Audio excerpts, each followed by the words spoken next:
gambler, to the girls who obviously weren't in the war years, thankfully. So I would like to say just a few words about my family, not me so much, but obviously I'm going to be a part of it. I'm number 9 of 10 children. My older brothers, Frank, well, start from the top, Wilfred, Fred, Wilfred, Frank, Arthur, Ted, Alice, Elsie, as you can see, it goes on a bit. And after that, 6 of us were all in the Navy, and all at one time we was all at sea. I met my brothers in various parts of the world. I won't go into the details, but I certainly was. I was walking up one side of the road, and Brother Frank or Brother Ted, or not Ted so much, because Ted was killed on HMS Formidable in Crete. He was the only one on board at that particular time that was hit. He was in his turret doing whatever they did in the turrets. Unfortunately, they killed him outright. So we love Brother Ted. Brother Wilfred was also a survivor. I'm recalling the name of the ship that he left. Brother Frank was also on the Southampton, but that was badly injured, badly wounded, of course. So I thought over all these years, whatever did my mum think or was going through back home? And quite honestly, it never occurred to me.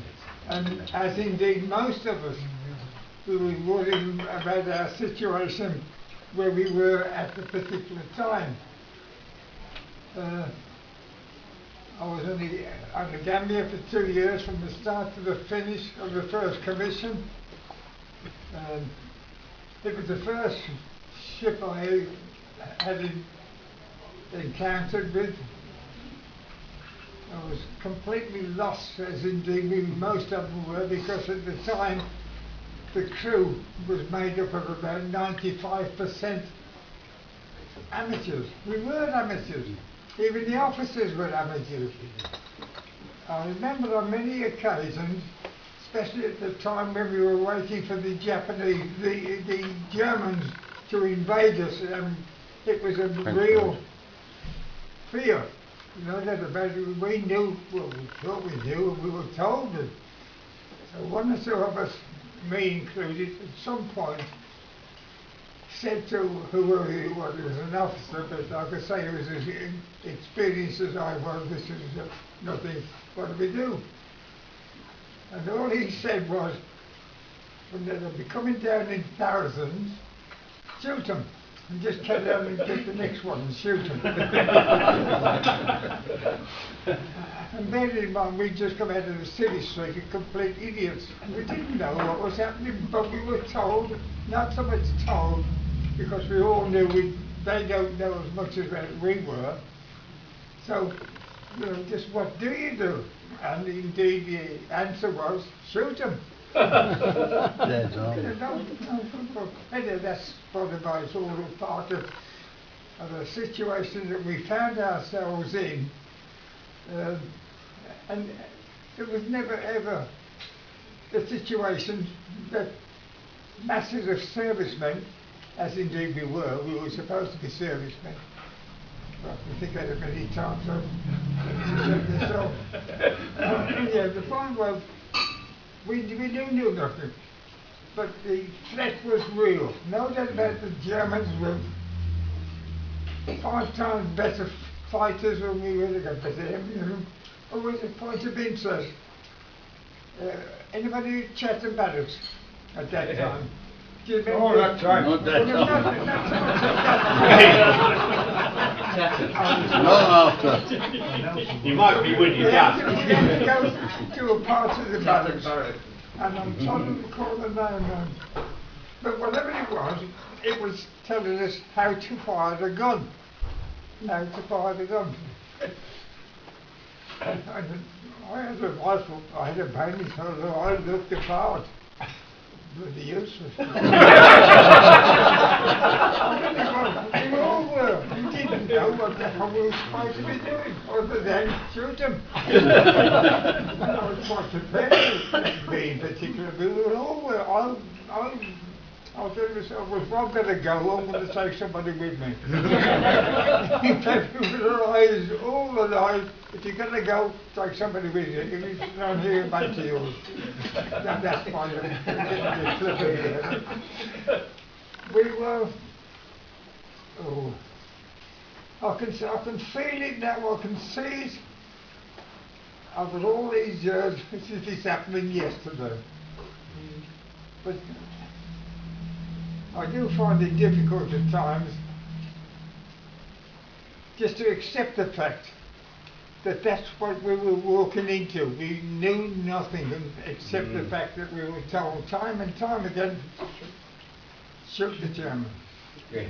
And I guess if I want to go on about from that, so eventually, I can't recall exactly who. I think it was around about the February the 2nd, 1942, when we joined the Gambia. I'm pretty sure it might be a day. And that was something else. Bear in mind, I've been in the army basically 2 years. There was no ships available for us to man. Well, what are you going to do with them? Who would be the king at the time? King George VI. Who? George VI. George VI. Yeah. Well, I was based somewhere in Kent.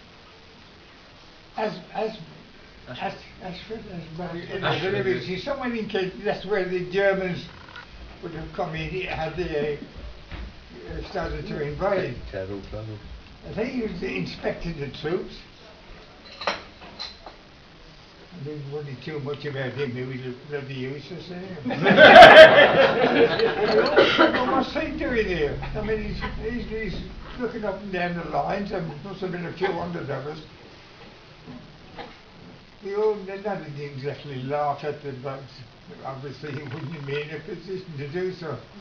But he was quite surprised to see sailors, dressed as sailors, of course, but acting as soldiers, which we were. Anyhow, that's by the by. We got a congratulation to how smart we looked and all this business. We were only 20 years old, by the way. So, eventually, I can't recall exactly how many months I was there, but I was certainly there the best part of 2 years. Because we were ready to pull the trigger, but nothing happened. And we didn't know, of course, because the situation never arose before. And then eventually I got a draft. So my brother Ted had been killed earlier on, and I was formidable. And I volunteered. Well, I didn't volunteer. But the point was that that's how I picked up the Gambia. And I was on it for 2 years. I've travelled the world a few times, as you might well imagine, as indeed most of you have done yourself. So nothing special about that, it's just the fact that I did a lot of sea time. I must tell you before I sit down again, HMS Gambia. Yes, it was a Gambia. We played Gambia at football after being on. And we beat them 3-0. But the point was, the natives of Gambia said that they'd bought our ship, and the kids, thousands of them, were entitled to, say it's our ship, we paid for it. Which of course we let them get on with it. We beat their national team 3-0, as I say. But most of us thought a little way ahead how many German U-boats are waiting for us to come out. But they knew damn well where we were. Everybody within the world was. Oh, to Miss Gambia, that's where it is, becoming in. But most of us, I won't say most of us, but the majority of us were very wary about the fact that the ship was going to come out on the way home to where we were going, and fully expected to make trouble, knowing full well, of course, that with all these thousands of kids telling the world that they was inspecting the HMS Gambia and it was our ship. Of course, they were just a about.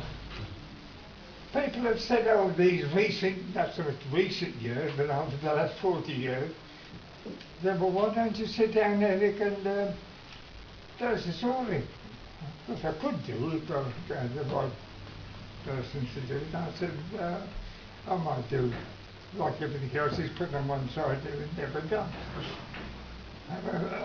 We've all got our own stories to tell.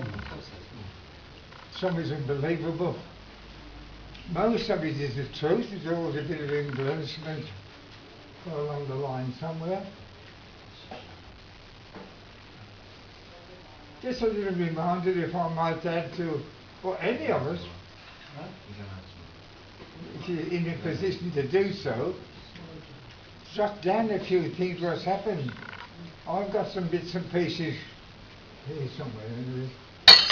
So hopefully I can undo them and see them from paperwork from the 1942. Mm-hmm. However, thanks for listening to me to rattling on. And I hope I'm in a position to see you all next week, next year.